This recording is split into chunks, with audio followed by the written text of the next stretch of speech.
Boa noite, meus irmãos, boa noite, minhas irmãs. Meu nome é Jorge André. Estou aqui a convite da minha amiga Sueli, do Centro Nosso Lar, onde nós fomos convidados para conversar, todos nós, quem está presente, né? Sobre um tema bastante interessante, que é viver o direito de todos e aborto não.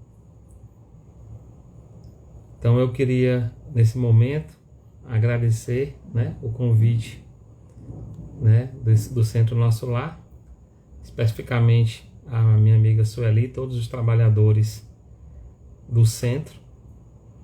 Meu nome é Jorge André, sou voluntário da AME Piauí e da Fundação Maria de Nazaré. É um prazer imenso, né, estar nessa noite com vocês, falando de um tema tão pertinente. Então nós vamos iniciar nossos trabalhos com uma pequena prece de agradecimento. Senhor Jesus, Mestre amado, nossa Mãe Maria de Nazaré, nós te agradecemos por mais um dia de vida. Nesse dia, chegamos ao momento noturno, onde tantos sofrem, onde tantos ainda trabalham, onde tantos estão em hospitais, centros cirúrgicos, locais de difícil acesso, perdidos, abandonados, e outros ainda nem tiveram o direito de nascer, como os nossos irmãos queridos que foram abortados. Um sofrimento grande da experimentação divina de querer vir a esse planeta com a oportunidade de suprir todos os seus defeitos, seus vícios e crescer como ser espiritual. Porque é na experiência carnal que a gente burila, amadurece, sofre e ama. Assim, pedimos que a espiritualidade maior abençoe todos nós que vamos participar desse momento, que toque os corações daqueles que ainda vão assistir em outro momento, durante as redes sociais, onde permanecerá esse vídeo, essas palavras, essas reflexões, e assim damos por iniciado os nossos trabalhos de hoje. Meus irmãos, o tema hoje, né, é o tema que nós temos de viver, o direito de viver perante um mundo, né, ainda tão capitalista, tão materialista e tão difícil da gente conseguir implantar em nós mesmos a nossa questão espiritual, a nossa evolução. E aí quando passamos por problemas diversos, né, de grandes afetações morais e espirituais, doenças, transtornos mentais, é que a gente para e simplesmente começa a ver que a vida não é somente essa parte material. Então nós vamos falar um pouquinho com vocês sobre esse tema do aborto não, né? Da vida sim, todo mundo tem direito de viver. Eu trouxe aqui para divulgar para vocês esse livro Sexo e Evolução, do Walter Barcelos. É um livro cartilha, né? Uma espécie de livro cartilha que deve ser adotado em todas as casas, todas as famílias, somente no Evangelho no Lar. É um livro que vai nos dando subsídio, né, para que a gente possa, ao longo desse processo de entendimento da nossa sexualidade, da nossa capacidade de gerar vida, poder respeitar mais a gente, respeitar nossos impulsos, que é tão difícil. Um outro livro que fala do desequilíbrio da sexualidade, das energias, é esse Sexo e Obsessão, do Divaldo Pereira Franco, pelo espírito Manuel Filomeno de Miranda. Livro muito interessante. E também eu vou falar alguns tópicos aqui, né, para a gente entender sobre os cuidados, né, as posologias que a gente deve fazer. E uma historinha que eu vou deixar aqui para a nossa conversa de hoje é desse livro maravilhoso, que é o livro Médios, Como Estão e Para Onde Vão, a mediunidade nos dois planos da vida, E vocês vão entender, e nós todos vamos entender, por que que a gente, qual é a função da vida, né, embrionária, tá? Qual é a função, né, de cada ser humano enquanto mães, né, mulheres que deem o direito à vida, e os pais também, que são elementos, né, às vezes vindo por um viés até diferente, doloroso, um relacionamento incompleto, mas o porquê que isso acontece e como é que a gente pode enxergar além desse contexto social normal, né? Então esse livro aqui, né, da Sintonia Editora, Agnaldo Piaviani, ele foi psicografado nos dois planos, né? Pelo José de Moraes, pelo pai Jacó e pelo irmão José Lázaro. Então assim, é um livro muito interessante que eu recomendo nos estudos das casas espíritas, né? Casos fortuitos, onde espíritos evoluídos, né? Espíritos às vezes que se manifestam através de um preto velho, de uma pessoa que não quer se identificar com outra identidade, outra personalidade, eles vão falando aqui de coisas de uma maneira simples, né? De como a gente não perder tanto tempo, né? No processo da reencarnação. Então assim, às vezes a gente já perde tempo discutindo a reencarnação, né? Já perde tempo duvidando de um processo tão natural e malbaratando a nossa vida a sensações puramente materiais. Sensações que a gente fica assim, meu Deus, tudo a gente vai discutir tem que ter um ponto de vista material.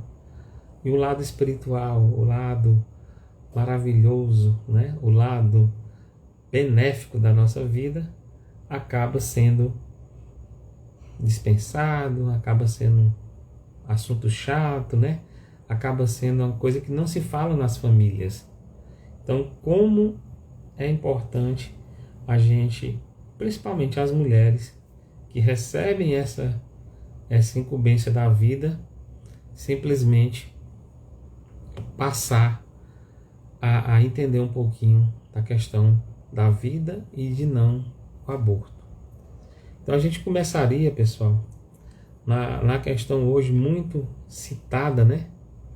Que é por que a gente precisa viver, por que todos temos o direito de viver e por que a gente tem que combater com todas as forças, com todas as nossas ideias amorosas, a vida sempre e o aborto não. Principalmente porque qual é o primeiro direito que os seres humanos têm, né? Então no Livro dos Espíritos, aqui na questão 880, Allan Kardec diz que nós temos o direito de viver. Todo mundo quer viver, né? A gente vê, se a gente pega um insetozinho, a gente vai querer, né, dar assim apagar aquele insetozinho, às vezes um pernilongo, ele está ali se esquivando, porque ele tem dentro do princípio inteligente dele a maior motivação, que é a vida. Você vai para a natureza, né, onde tem os animais, os predadores, aqueles que são capturados, são vítimas, né, o processo natural, também querem viver, e aquela correria danada. E uma vez eu vi um vídeo de um casal de leões que eles foram comer lá a gazelinha, né? E eles mataram a gazela e comeram, né? Porque eles obedecem o princípio natural da própria natureza que eles são colocados, né? São seres irracionais e seres ferozes, né? Mas que fazem parte desse ciclo de equilíbrio que a gente ainda não percebeu, que é a natureza sistêmica das coisas, o ecossistema, onde tanta física quântica fala, né, que ali está Deus, ali estão os princípios inteligentes, ali estão as vidas, os plânctons, né, as bactérias, os insetos, os seres, todos os tipos de seres, né, os seres minerais, vegetais, animais, e aí vai, até chegar a gente. E aí esse casal de leão comeu lá, né, a gazela, só que eles não perceberam naquela hora que tinha um filhotinho, né? Tinha um filhotinho, um pouco, talvez os seus 3, 4 meses, já pequenininho, mas já andava, já corria. E o próprio leão, que já estava abocanhando, né, a sua vítima, que era a gazela maior, terminou.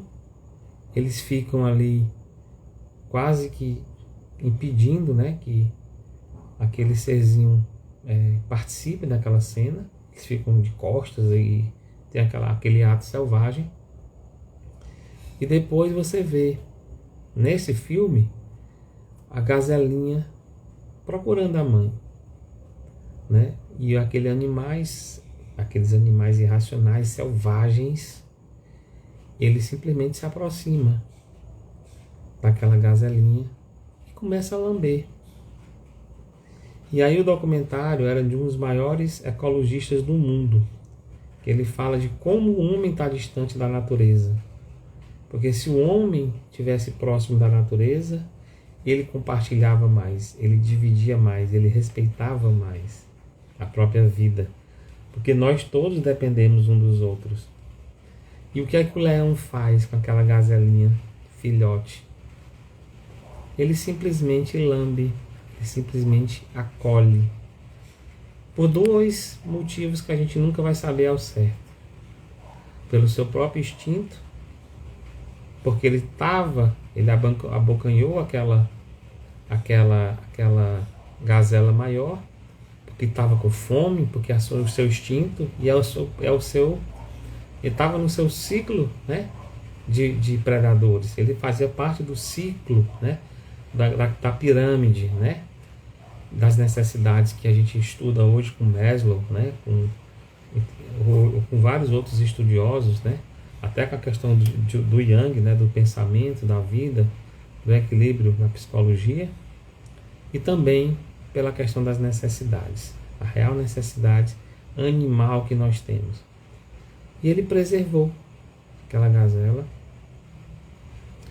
porque ele não estava mais com fome, então ele não matou. Ele não tem um instinto assassino, ele não é o predador, ele não é o rei das selvas, ele podia ir lá e matar aquela gazelinha. Mas não.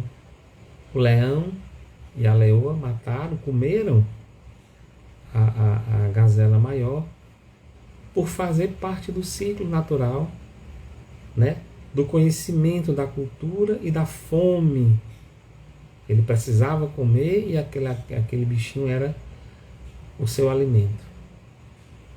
Mas nós seres humanos não temos, às vezes como seres humanos, estagiando como seres espirituais, no percurso, né, na faixa hominal. Assim, acabei de sair da faixa animalesca, né, irracional. Agora eu estou entrando na faixa hominal. Quantos de nós, às vezes repetidamente nessa reencarnação sucessiva, somos ainda muito piores do que esses animais selvagens? E você vê a natureza toda hora nos dando belíssimos exemplos, né, de que ela não desequilibra, de que ela, o mínimo, faz o máximo para que todos se preservem. E nós, seres humanos, somos igual a bactérias, né? Somos iguais a alguns vírus, que a gente comete a nossa própria fagocitose. A gente se mata, a gente se anula, a gente, às vezes, comete atrocidades por não conhecer, por não respeitar a parte espiritual que a gente precisa realmente, né, para que a gente veio fazer aqui, para desenvolver os sentimentos, desenvolver as emoções, desenvolver todo o lado amoroso dos seres humanos, desenvolver o autoconhecimento, desenvolver o auto-amor. Eu vi um dia desse, um colega nosso, um amigo, palestrando aí em algum desses lugares. E ele começou a palestra, talvez eu não tenha entendido muito, mas não é aqui o objetivo criticar ninguém. Mas aí eu vi o maravilhoso colega falando, às vezes de aprendizado, né? E dizendo que e elucidou algumas coisas que eu fiquei pensando, né? sobre a questão de como você aprende, como você se desenvolve. E uma coisa que na hora eu não entendi, né, quando se falava de que um livro às vezes não muda ninguém, né? Mas quem lê o livro e aplica o livro se muda. Mas como eu sou um otimista por natureza, ao mesmo tempo um cara que tenta ser espirituoso, né? Não dando menor importância ao conhecimento material, mas sim respeitando e vendo aonde esse conhecimento pode nos levar amorosamente, porque também conhecimento sem amor vai nos levar à arrogância, né? Vai nos levar à prepotência e ao mesmo tempo à secura. O que é que eu faço com o meu conhecimento se eu não divulgar? Né? Nada. O que é que eu faço divulgar de uma forma minorizada, né? Ou personalizada? Eu vou ser arrogante perante o conhecimento que não é meu, é apenas emprestado. E o que é que a gente faz com a vida? Quando a gente malbarata, quando a gente despreza, quando a gente utiliza errado, a gente promove a morte. Então, o seguinte, o aborto é um dos assuntos mais em pauta hoje, que independente do nosso posicionamento, né? Nós temos o direito de viver. E Allan Kardec sempre disse, é o nosso primeiro direito básico, é o da vida. Porque as bactérias, os seres microscópicos têm esse direito. Então nós, enquanto seres, né, conscientes, saindo daquela fase dos seres serscientes, que são os animais, que têm inteligência fragmentária, eles nos instintos animais preservam a sua própria espécie. Né? Não tendo nenhuma patologia, nenhum distúrbio, as espécies se preservam. E por que a gente não pode fazer isso? E por que a gente não pode desenvolver o instinto de vida, promover a vida? Então, o ato da gente comprometer e expelir um ser humano não é um ato totalmente saudável, é um ato ainda em fase de apreciação de caridade, constitui, como diz vários e vários espíritas e o próprio Allan Kardec, um grave comprometimento das leis divinas. Então a gente vai estar infringindo o princípio universal do equilíbrio e vai lá na frente, porque a gente faz um mal horrível ao ser humano, né? Às vezes a gente se compromete com aquele serzinho. Olha, quando eu tiver condições, quando eu casar, quando eu encontrar a pessoa que eu quero formar uma família, eu vou lhe chamar durante o sono, durante todo aquele compromisso de reencarnatório. E aí quando você está nessa fase da reencarnação, aí você pega e desiste. Aquele você já arrumou a mala, já se preparou, já entrou num processo de miniaturização do ser. Aquele ser já começou a ficar minimizadozinho, né? Já começou a visitar todos os familiares, veio falar com todo mundo no seu processo de sono, de sonambulismo, de desdobramento. Aí, boa noite, minha amiga Gilda. Muito obrigado pelas suas palavras. Eu que agradeço aí todos que estão aí conversando com a gente, né? E ao mesmo tempo a gente trocando essas ideias sobre a vida, né? E sobre o não aborto. Esse quadro aqui maravilhoso é do nosso amigo Paulo Gaspar, artista plástico lá de Parnaíba, e ele pintou o caju amarelo, que é também algo vivo, né? Então é um quadro belíssimo desse meu amigo artista plástico e que traz a vida, né? No processo da fruta, né? Da natureza, como eu estava falando agora. Então, pessoal, a gente tem que começar a fazer essas indagações, certo? Então eu sempre promovo, né? Será que a gente está apto para realmente entender a espiritualidade? Será que a gente consegue lembrar daqueles mandamentos lá da época de Moisés, né? Ah, Jorge, mas é tão antigo é a nossa maneira de agir. Tão antigo e cristalizado é o nosso pensamento arcaico. Tão antigo e ultrapassado é a nossa maneira materialista de ver o mundo. né? E tão duro, insensível é a maneira da gente dar as opiniões contra a vida do semelhante, né? Então a gente tem que ver que sempre há necessidade de viver. A vida é um processo contínuo, é uma água jorrante, e essa questão da gente menosprezar a vida, ela está ligada nesse livro aqui do Walter Barcelos, né? Sexo e Evolução, é um verdadeiro quebra de paradigma. Por quê? Porque ele vai incitando a gente a começar a ver toda essa questão dos aparelhos genésicos nossos, do uso do sexo, da sexualidade, né, de uma maneira mais consciente. Aqui no capítulo 8, ele fala da prostituição e da reeducação espiritual. Qual de nós, ou se a gente fosse pegar uma pesquisa de mercado para analisar quantos abortos são provocados por uma relação sexual indevida, quantos abortos são motivos de estímulo porque os nossos filhos ou as nossas filhas utilizaram ou malbarataram o aparelho genésico, a sua sexualidade, a troco de prazer fútil, inútil, né? Ou através do prazer exacerbado, sem uma prevenção, sem uma educação dos pais, com a eroticidade. Nós mesmos somos, né? Quantas e quantas vezes nós adultos somos instigados, né? Somos colocados à prova de nós mesmos em situações ridículas da internet, né? Em situações que a gente pode se comprometer seriamente, que a gente pode estar afetando psicologicamente uma criança, um adolescente, um adulto. Quantos de nós adultos somos verdadeiros elementos utilizados pela espiritualidade inferior para a prática do devaneio sexual? E eu estou falando isso, né, como exemplo para ninguém.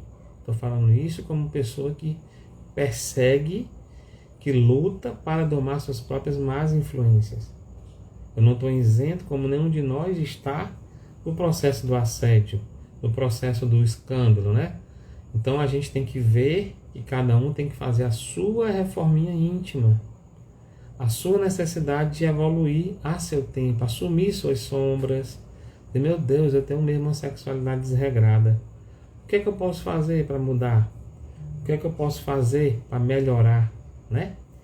Então, na prostituição, na pornografia, a gente vai vendo um descontrole nosso para utilizar esses meios para satisfazer nossas emoções egoísticas, mas também, ao mesmo tempo, pode ser uma fuga, pode ser um desbloqueio, né? Pode ser uma necessidade lá na infância, uma necessidade íntima do desenvolvimento desse chakra, pode ser uma falta de segurança, pode ser uma insegurança, um medo, né? E às vezes alguns se descontrolam pela comida, pela bebida, outros pela parte da sexualidade. Então, assim, a doutrina dos espíritos nos fala para a gente focar na codificação. Então, a questão 357. Que consequências tem para o espírito o aborto? O aborto é uma existência que nós anulamos e que terá que recomeçar. Na questão 358, ele diz o seguinte: constitui um crime a provocação do aborto em qualquer período da gestação? Aí ele fala assim: há sempre um crime, né, que transgride as leis de Deus. Porém, uma mãe, ou quem quer que seja, cometerá esse ato sempre que tirar a vida de uma criança antes do seu nascimento. Aí nós vamos extrapolar isso para os profissionais. Quantas clínicas clandestinas estão fazendo isso, trucidando, esmagando, né, escamoteando aquelas criancinhas, aqueles corpinhos que iam ser vidas que às vezes até iam ajudar você. Às vezes um ser que você não dá a menor importância, hoje na sua adolescência, lá quando você estiver na fase adulta, vai ser aquele empresário, aquele jovem empresário que vai dar um emprego para você, ou que vai empregar um filho seu, ou que vai ser um grande empreendedor, né? Então a gente vê muito da vida essas viradas de cenário, né? Então a própria doutrina fala, e na questão 359, dado o caso em que o nascimento da criança pusesse em perigo a vida da mãe, o que é que a gente deve fazer? Nesse caso, é preferível que sacrifique, ainda que não existe o sacrifício do próprio ser existente, né? Porque o ser que está vindo, ele às vezes vai colocar a mãe em risco. Aí sim, nesse caso, né, o próprio bom senso, né, o equilíbrio, é que aquele ser pode vir de novo em uma outra época. A questão do aborto espontâneo, né, a questão da preparação psicológica da mãe, da questão toda a preparação amorosa da família. Às vezes você desiste, tem um aborto espontâneo, ou veio e sentiu tanta dificuldade de vir pelaquela energia ou pela missão, que às vezes é de reconciliação, porque normalmente as nossas missões são de reconciliação, de reparação, de amor, né, que a gente odiou muito, matou muito e fez muita atrocidade e se escondeu lá na espiritualidade, na erraticidade. Vamos voltar para ver aquelas pessoas. E ao invés de termos medo, a gente deve ter coragem, né? Ter fé em Deus para que Deus nos abençoe nesse processo de reencontro. Mas às vezes a gente não aguenta. Chega no processo de recondução da espiritualidade, a gente desiste. Aí tem os abortos espontâneos. Ou então aquela gravidez de risco. Então é melhor, nesses casos, preservar a vida da mãe, porque espiritualmente a gente sabe que aquela criança, aquele espírito pode retornar. Então, nós temos em todas as partes da codificação, nós temos explicações fantásticas sobre a questão do aborto, né? Então, a própria questão da família, né? Quando você tem esse aspecto evangélico familiar, você pensa melhor. Quando você tem uma educação procrastinada, que você resolveu, eu não estudo muito, eu não gosto muito, eu me sinto chato, eu gosto das coisas mais usuais da vida, eu quero sentir mais emoção, mais prazer, eu vou curtir minha vida, você acaba negligenciando algumas coisas que não podem ser tão negligenciadas, né? Então, assim, por que a gente se torna pai? Para a gente ver na imagem das nossas filhas aquelas pessoas que um dia a gente abusou na adolescência, né? Você só tem uma relação com aquela pessoa. Então você imagina sua filha sendo aquela pessoa e você sendo uma outra pessoa sem ser você fazendo aquilo. Não é? Não é ruim? Né? Você vê, mas minha filha se relacionando com aquela pessoa só por se relacionar, o cara se aproveitando, querendo a juventude dela, ela querendo o dinheiro do cara. Ou então que não tenha nenhum julgamento, os dois aproveitando a energia sexual de uma forma desregrada, aí a menina engravida, o que a gente vai fazer? Né? Então a gente nem se prepara para educar e nem se prepara para colher o fruto dessa não educação. Então a gente vive hoje esse percurso, né? muito fadado, né? ao insucesso e muito fadado às preocupações, às neurastenias, aos desequilíbrios psicológicos, né? Então a gente começa a inventar 1000 coisas ao nosso redor para dar desculpas para aprovar o aborto, para aprovar, isso é, a negligência à vida. É mais fácil jogar no lixo, né? Aquilo que a gente não consegue assumir dentro do processo humanitário. Só que a humanidade, ela responde, ela está inserida em toda uma energia chamada fluido cósmico universal, que é a essência de Deus, que nos vai chamar para aquele desequilíbriozinho lá, né? Então a gente vê que às vezes a gente tem um CA, tem um problema sério de saúde, que partiu de uma primeira célulazinha, que se desgostou, se desarregrou de uma raiva que você teve, né? Você não amou o suficiente, você se enraivou, você sofreu daquele problema cardíaco, e aquela raivinha foi jogada lá no órgão, através da circulação, e gerou todo um desconforto para milhões de células que fazem parte do nosso corpo. Que essas células, que a gente não está lembrando, a gente uniu através do pensamento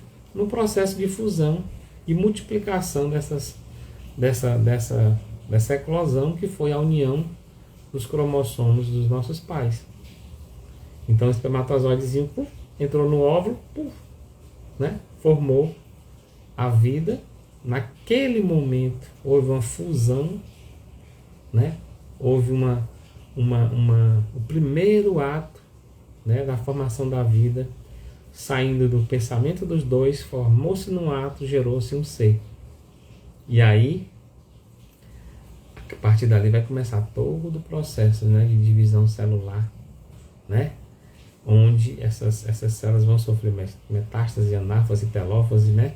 Toda aquela mitose celular, que é a multiplicação, que nada mais é do que a energia quântica amorosa do pensamento de duas pessoas, que joga o convite para uma terceira pessoa, que vem e se funde para atrair quanticamente todas aquelas células magneticamente que nos acompanham há milhares de anos em todos os corpos. São as nossas amigas.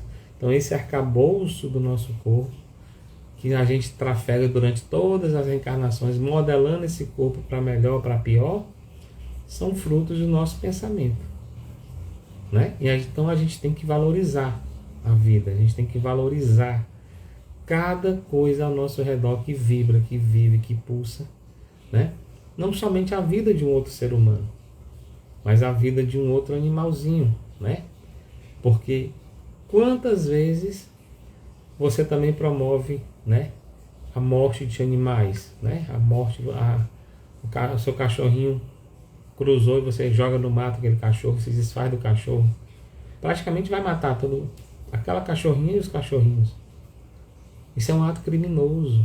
Isso é um ato que você, na sua sensibilidade, quando você estiver naquele nível de sensibilidade, seja qual for a sua reencarnação, às vezes não é nem nessa, quando você está melhor, você está bem, você está espiritualizado, aí vem, né, aquele convite do universo. Agora aquela pessoa está preparada para reparar aquele errinho que ele fez lá, aquele desequilíbriozinho que ele fez lá há 300 anos, né? Por quê? Porque a gente está no mundo equilibrado. A gente hoje está vestindo, está comendo, está usando óculos, está morando numa casa, está vendo aqui uma bela pintura, como diz a Gilda, mas que alguém fez pela gente, plantou antes da gente, modelou antes da gente, né? A fibra dessa camisa alguém plantou lá atrás, um ser vegetal, né? O plástico desse óculos, o vidro desse óculos, né? Então tudo nós estamos usando o que os outros lá atrás produziram. Então a gente tem que ter gratidão por essa experiência de vida, né? E tem que respeitar a vida. Aqui mais na frente no livro ele fala do aborto delituoso. Comovemos-nos habitualmente diante das grandes tragédias que agitaram as opiniões.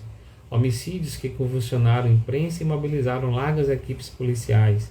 Furtos espetaculares que inspiram vastas medidas de vigilância. Assassino, conflito, ludibriância, assassinatos, todos os matizes, né? Então a gente vive nessa ciranda de espetáculos e acaba assistindo como se fosse uma peça teatral, e a nossa vida consciencial, espiritual é jogada lá embaixo. Então a gente tem que ter um pouco, pessoal, de reflexão sobre isso, né? Hoje em dia, com esse colapso da sexualidade, o mercado dos prazeres, a prostituição como elemento de envolvimento coletivo, né? O exemplo tudo aquilo que nos leva ao cometimento do ato falho sexual vai nos pedir reparação. A gente tem que ter muita vigilância e muita determinação. E a gente não quero ter não, eu vou seguir aqui em frente, vou fazer a minha parte. Aí vem as doenças psicossomáticas, vem as doenças psicológicas, vem as doenças mentais, vem os transtornos obsessivos compulsivos, né? E nessa parte do tratamento dos nossos desregramentos, que chega sempre a culminar num aborto, né? Aborto impulsivo, um aborto de terceiros, um aborto induzido, seja qual for a nossa classe que a gente representa, como profissionais da área da medicina, como profissionais da área da enfermagem, como assistentes sociais, como pais, como os filhos, como usufrutário do próprio prazer da sexualidade, a gente vai também responder, né? Vai responder do ponto de vista consciencial, porque lá está a nossa consciência, né? Então, uma coisa que o Manuel Filomeno de Miranda fala é que normalmente as nossas obsessões elas levam aos nossos desregramentos. Os nossos desregramentos levam às nossas doenças. E as pessoas hoje não gostam nem de escutar, né, nada que lhes incomode ou que aperte o botãozinho vermelho da consciência. Porque é mais fácil, né? Ligar a televisão, ligar o YouTube, ligar o Instagram e ficar vendo besteira. Mas quando a gente começa a falar coisas legais e sérias, as pessoas... não quero mais ouvir isso, eu não quero ouvir aquilo. Mas se a gente não fizer essa decisão de mudar, essa decisão de crescer, de aprender, a gente está só empurrando a poeira para debaixo do tapete.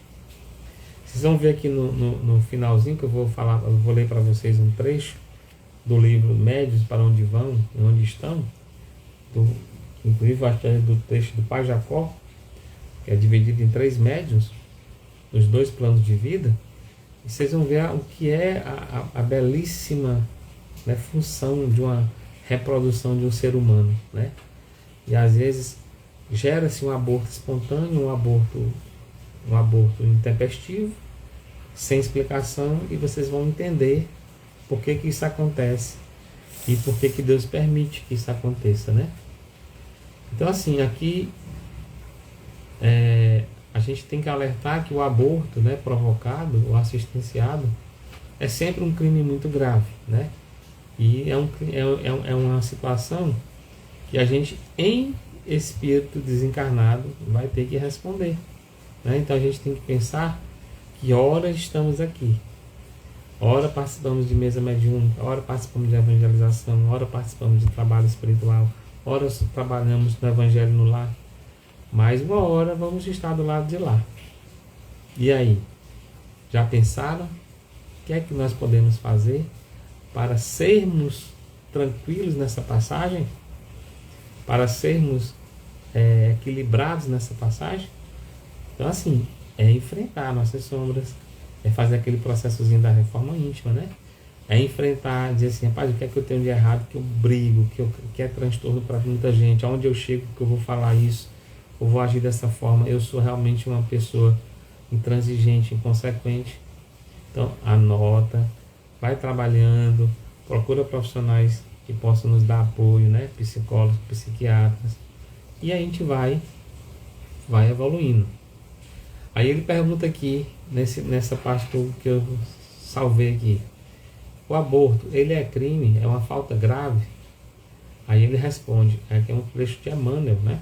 Será melhor dizer doloroso crime. Arrancar uma criança materna do seio é chamado infanticídio confesso, né?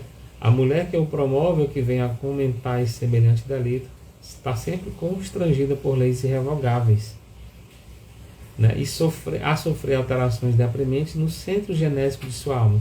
Então a gente vê quantas pessoas, né, às vezes nesta vida não conseguem ter os seus próprios filhos através do enlace matrimonial com o seu marido. São pessoas que estão respondendo, né?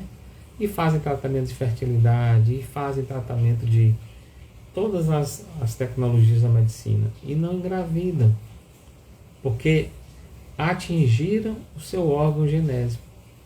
E a gente viu aqui na palestra da Lourdinha, lá de Belém do Pará, teve aqui na AME, né? Um grande abraço para a Lourdinha, para ela chegar a ver esse vídeo. E ela falando brilhantemente, né, dos nossos órgãos quintessenciados, do nosso coração perispirídico, né, do nosso pulmão perispirídico, do nosso rim perispirídico, do nosso estômago perispirídico. Então, que a gente não come somente aquela comida que a gente bota para dentro, mas você vai comer e está com mau pensamento, aquela energia pesada, densa, o seu estômago perispirídico absorve e você fica mal, né? Então é isso que nós temos que começar a nos questionar. aonde a gente pode ir, como a gente pode melhorar, o que não fazer para afetar, né, as leis da natureza, as leis de Deus. Então a gente pega e indica também para vocês esse livro. Aqui nós vamos encontrar muitas situações onde ele fala o retorno à cidade pervertida. Às vezes a gente dorme em sonho, né, e vai para locais totalmente inapropriados para satisfazer nossa libido e volta perturbado no lar, né? Não consegue encontrar na companheira o equilíbrio necessário e começa os transtornos espirituais, né? Com a família, com o relacionamento. A gente começa a perder nossa liberdade da vida. Aqui ele fala também do sexo e da obsessão nesse sentido. Então é um livro que a gente tem que adotar, né? E estudar, né? Que é o livro Sexo e Obsessão, que nos vai dar muitas ferramentas para a gente não entrar nesse processo, né, de cometer delitos com a vida, que é a questão do aborto, tema hoje que nós estamos conversando. Ele também fala aqui de gestação frustrada, né, que é o tema aqui que eu vou falar agora. Nós já estamos aqui nas 7h43, sempre lembrando que aqui no Instagram não podemos passar aquele horáriozinho certo, né?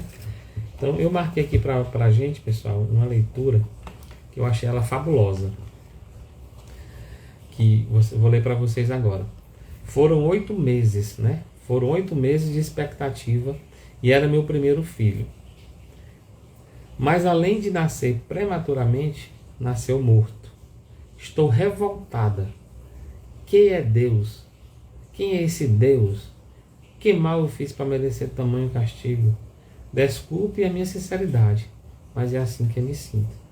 Esse foi o depoimento, né, de uma moça que engravidou e ela foi lá falar com o pai Jacó. É nesse livro Médios, né, como estão, para onde vão.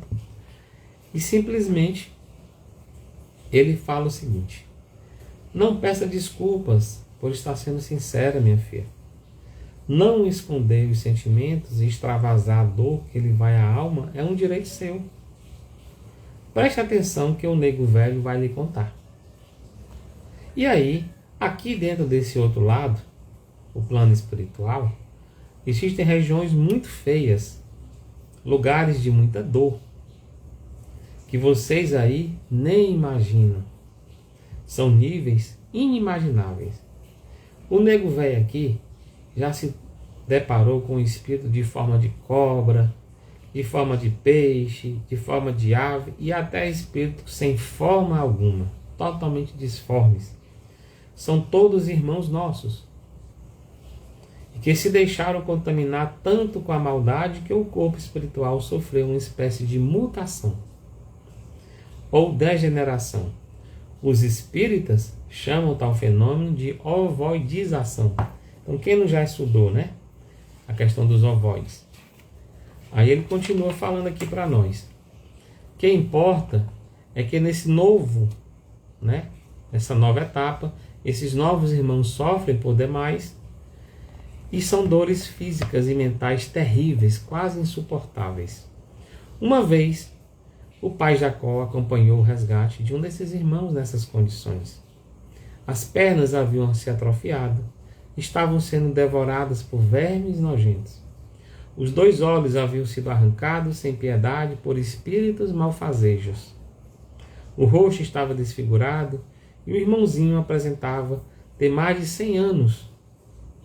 Apesar disso, o corpo era pequenininho, menos de 1,5 m, e apesar disso, tinha uma cabeça totalmente desproporcional. Não falava, apenas emitia grunhidos. Sua boca saía uma gosma escura. Os braços e as mãos estavam aniquilados. Era um sofrimento tão grande, minha filha, que o pai Jacó chorou de tristeza. Não podíamos deixá-lo assim, ali, jogado, por causa do alto estado avançado da sua degeneração. Estava a um passo de ser ovoidizado. Também não seria possível tratá-lo em um hospital do nosso plano. Era preciso interná-lo, em primeiro lugar, numa UTI chamada corpo físico. Então a gente às vezes nem imagina que nosso corpo serve de abrigo à evolução de muitos seres. É como a família serve de abrigo para muitos seres em processo de relacionamento evangélico evoluir. O espírito não teria condições de completar a reencarnação devido a seu alto estado de deformidade, mas o período de gestação determinaria o processo de avodização e pararia esse processo. E naqueles 9 meses, de amor, de refazimento corporal, da multiplicação celular, aquele ser ia ter um processo, tipo assim, vamos dar uma arrumada nele, é como ele fala aqui. Para quem gosta das palavras mais difíceis, o período de gestação provocaria uma reestruturação do corpo espiritual. Irmã Benedita, que era a moça que estava falando com esse preto velho, que estava junto com ele, quem me acompanhava, saiu a procurar aí na terra algum coração bendito, alguém de alma boa, de coração aberto, que pudesse acolher aquele ser que estava em sofrimento e que precisava de um útero materno, que evitaria séculos e séculos de maiores sofrimentos. Apesar de você não se lembrar, em desdobramento do corpo, através do sono, Dona Benedita pediu a sua ajuda e você aceitou. Então providenciamos a estadia, entre aspas, por algum tempo junto a você desse espírito. Após esse período de grande alívio para ele, período de gestação, foi-nos possível interná-lo no hospital de nosso plano. O que para você representou a morte e a tragédia e um aborto intermediário, quase na fase de nascimento, para ele representou um renascimento, uma reoportunidade da vida espiritual. Nesse momento oportuno, você será mãe, apesar de que para o nosso irmãozinho em sofrimento, você, embora não seja a mãe aí de um ser que não nasceu, você vai ser a eterna e querida mãezinha que ele jamais vai esquecer. Que Deus é esse que você indaga? É esse, minha filha. Você é filha de Deus, Deus do amor, Deus da bondade, Deus da ternura. Por estar encarnada a matéria que impõe certos limites, impedindo você de se lembrar do que aconteceu em nosso plano.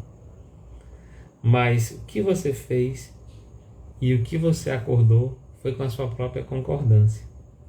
Pacifique seu coração, porque esse ser, esteja onde ele estiver, pelo resto da eternidade, guardará uma imensa gratidão pelo que você fez.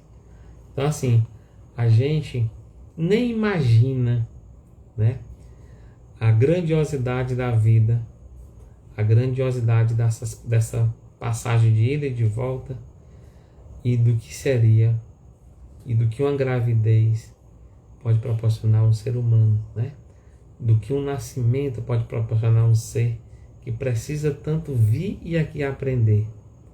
Então às vezes a gente vê um ser em sofrimento, e diz assim, meu Deus, que tanto sofrimento aquela pessoa está passando.